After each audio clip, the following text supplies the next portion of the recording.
We've been invited by restaurants on the edge of the most beautiful views imaginable. Check out this view. Wow, that is gorgeous. Who really need some help keeping their business from going under. This is the restaurant on the edge of closing down. There's just a lot that needs some love. Where are we? There's no way this is a restaurant. This can't be right.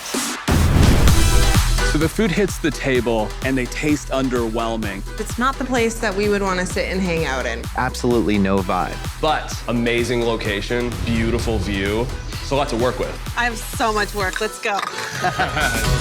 This is a huge design challenge. We're ripping off the roof, we're opening up the kitchen. We need to up that food game. Connect with the experts who are local, learn what's available. We're gonna bring that into the restaurant. Snake penis wine? Yeah, did you want to try? No, I'm good, but... You are what you eat.